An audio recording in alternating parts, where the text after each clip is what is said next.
himself. It's not true. And that's precisely when we have to pay special attention and take extra care that we see the lie, even when he doesn't. Finally, dear readers, this story does contain scenes depicting addiction, violence, and verbal and physical abuse of a child, and references to death. Middle of April, 1986. Part 1. Being Good. 1. I know what's real and what's made up. What's real is me sitting in the main office waiting for the principal in this uneven chair that's got Legos stuffed under the cushions and teeter-totters if I breathe too fast. Almost messed up the drawing I'm doing on the back of my social studies test. What's real is I'm in bad trouble. About 15 minutes ago, I was in class taking a test. My teacher, Mr. Sargent, knows I'm bad at tests, but he makes me take them anyway. Kimaya sometimes lets me copy off hers, except Mr. Sargent made us sit in alphabetical order today, because he said that's how they do it in the real world. I was alone with the words, but I wasn't crying. That's not why my eyes were wet. It was because I had to read about Black history on glaring, angry white pages, boiling the words alive. President Abraham Lincoln freed the slaves. Free. Like the words wanted to be. They wanted to move, pop, vibrate, like people tell me I do when they catch me imagining too hard. Ping-panging like bees slamming into a window until it breaks. Or they do. The dragon didn't teach me to be cruel, so I let the words go. I almost didn't have time to be sad before they exploded off the page and took my breath away. I imagined the words turning into a swarm of sprites, who the dragon says are too tiny to see until they light up like sparks from the bad outlet in my bedroom.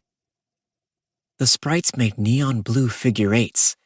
The air shaded to soupy fog poured over slippery jungle vines.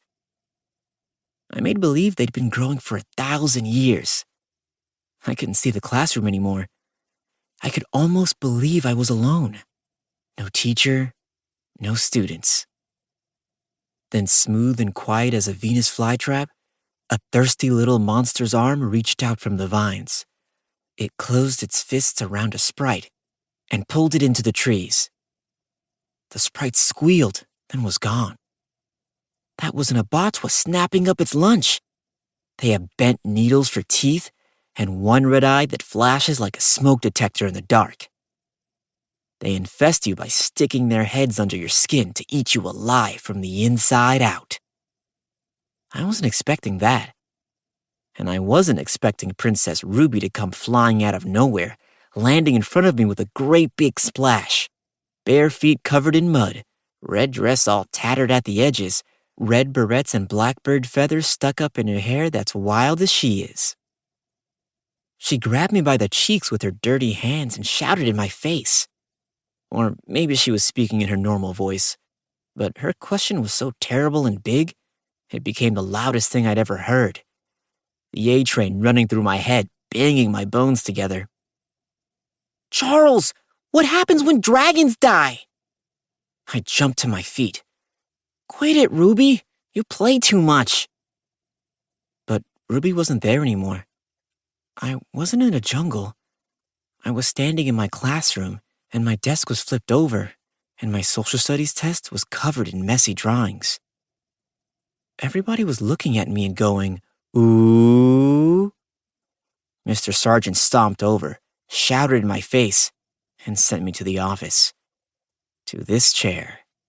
So now, I'm waiting to see Principal Weidman. Bad trouble. I'm not mad at Ruby for 3 reasons. First, she's my best friend. You forgive best friends. Maybe she says things to make me mad, but she's loyal, fun, and good in a fight. Second, it wasn't her fault. I know why I jumped like that. All day, I've had this awful feeling, like I swallowed something small and metal in my sleep. I don't want to get it out because it'll hurt worse coming up. I know the answer to Ruby's question.